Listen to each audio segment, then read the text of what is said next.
welcome David Gregg. Woohoo!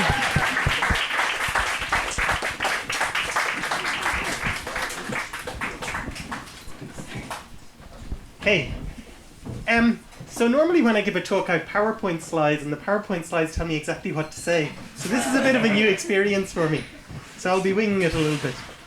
Now, when I was asked to appear at Bright Club, I was thinking, I'm not really sure that they've asked the right person.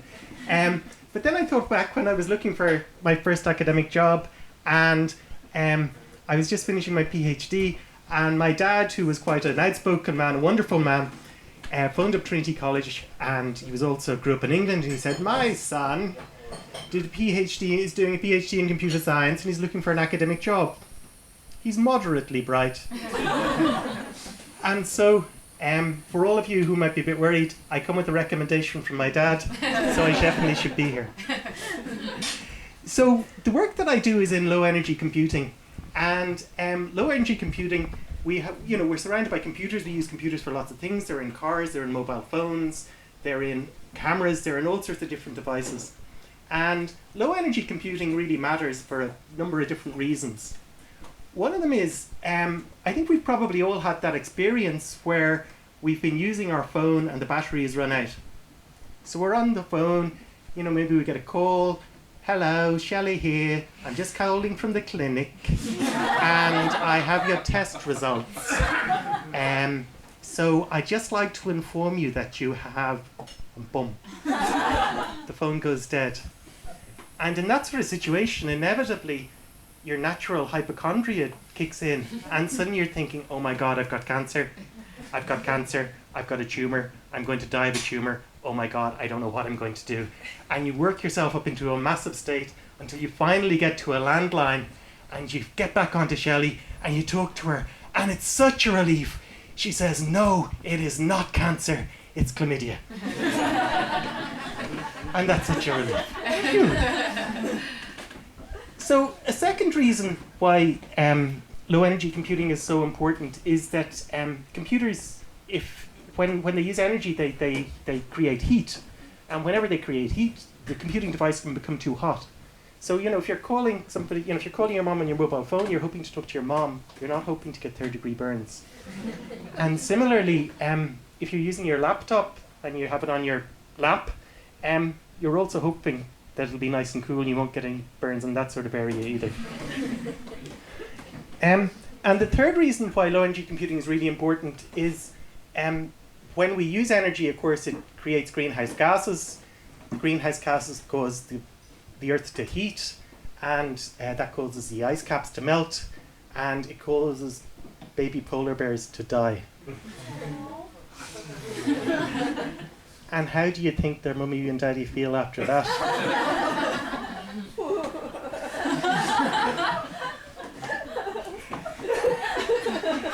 So, sometimes people ask me what it's like to be, I'm a computer scientist, and sometimes people ask me what it's like to be a computer scientist. And I often think that the best way to explain many things in life is through the great art form of the 21st century. And as we all know, that great art form is television. And in particular, I always think of the BBC TV series Pride and Prejudice, because that contains all wisdom that we need to know in life. And Pride and Prejudice, as many of you will know, it's a story about this very articulate young woman. She's very bright, very talented. If she was alive today, she'd be the captain of the camogie team. She'd be that fun-loving person that always has a witty response to everything. And the idea is that we experience the story of Pride and Prejudice through the eyes of this woman. Now the problem is, of course, that I was never able to identify with Elizabeth Bennet. She just didn't seem like my kind of person. The character in Pride and Prejudice that I always identified with was Anne de Bourgh. Now, Anne de Bourgh is the daughter of Lady Catherine de Bourgh. And Anne de Bourgh is socially awkward. She can never think of anything to say. She's sickly. She doesn't get out very much. Her only chance of ever getting a date is if her mom organises it. And that's just a character that's just, that seems much more like somebody I can identify with. Now, of course, Anne de Bourgh although she might be awkward and she might find it difficult to get things out, you know what I mean? She's a real person with real feelings. And she has genuine affection for Mr. Darcy. She loves Mr. Darcy. And she loves him, you know, with the kind of intensity and passion and ferocity that she feels, you know, she can't express in words, but she finds almost overwhelming. And she knows that Mr. Darcy is a sensitive soul and that he'll recognize her inner beauty and that she'll break out of being an ugly duckling and turn into a swan and everything will be happy.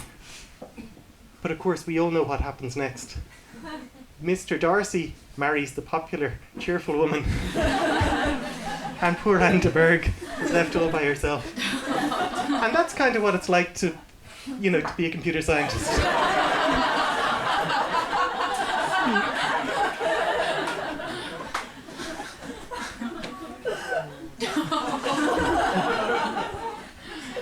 So, a lot of people...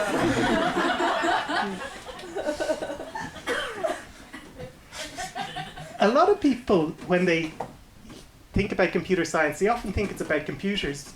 But it's not really. Computer science is about how we organize things, how we do things, how we, you know, how we make something repeatable, how we make it happen again and again, and how we do things efficiently. And an example I always think of this is, you know, when we get home in the evening and we're going to bed and we get into our pajamas and then we've got this question, what do we do with our clothes? So one option is we could put them away in a cupboard and drawers and all sorts of things. But that's a real hassle. And another option is we could drop them on the floor. And of course, dropping them on the floor is very efficient. It doesn't involve all that effort of putting them away. And when we need them the next day, we can just pick them up off the floor. It's very, very handy. Now, small children are often sort of naturally talented at computer science. They understand these things, and they understand that you can drop these things on the floor. And it saves so much effort. And a lot of computer science is about how we organize things so we save this sort of effort. Now, the person I know who was, you know, who brought this to the most extremes, and really, this was my sister, and she really should have worked for the space program because she was brilliant. When we were kids, there were 6 of us kids, and the first person down and dressed got breakfast first. And my sister had this genius plan where she would go to bed every night in her school uniform and she'd wake up and she'd run downstairs ahead of everybody else and she'd get her breakfast first. And it worked consistently, day after day, week after week, month after month, year after year. Now, of course, as we get older, we start to think about these things maybe a little bit differently, and we maybe think, you know, maybe it's not such a great idea to always drop our clothes on the floor. Now, if you see how computer scientists are dressed, you might you might not necessarily agree with this, but that's. But you know, I have a set of hooks beside my bed, and I find they work great. So there's a bit of wisdom for you from computer scientists. So. The work that I do is about low energy computing. And inside computers, there are at least 2 important places. We've got our memory, where we store stuff, and we've got our processor, which can process things. And the stuff that we make the memory out of is different to the stuff we make the processor out of. And so they're made out of 2 different things, and they're in 2 different places. And the challenge is that in order to do any processing, we have to get the data from the memory into the processor and back. And we all know what happens when you do that. It burns energy. So every time you move that data, it flows across the wires, it burns energy. And we all know what happens when you burn energy. Baby polar bears die. So we do a whole bunch of different things to try and solve that. So for example, we do approximate computing where we approximate results so that we move less data. And it's amazing how you can compute things very quickly if you don't really need the right answer. The wrong answer is very, very easy to compute. Another thing we do is we have these cache memories, places where we can store things temporarily, and that's very much, you know, the equivalent of dropping your clothes on the floor. And that's an important area of research. And a third strategy that we use is trying to reuse our data. When we bring it in from memory, trying to reuse it as much as possible. And that's very much like if you wear the same clothes for about 2 weeks, and you wear them every day and you sleep in them. And it's very efficient. It saves you all sorts of trouble, choosing clothes, getting dressed, all sorts of things like that. And when the ideas that the kind of ideas that we have in our computer science research, they often apply. They often have very close analogues in the real world. So, say if we think about cities are very like computers. We've got all these people living out in the suburbs. They work in the city centre. We shuttle them in and out every day, and that takes energy, and of course it kills polar bears. So, we have a housing crisis in Dublin, and we've all sorts of transport problems. And the reason for that, in my opinion, is that we don't have enough computer scientists in government. If computer scientists were in government, we'd address these as real engineering problems rather than political ones. So I suppose if I have a message for you this evening, it's, next time there's an election, insist that there's a computer scientist on the ballot paper.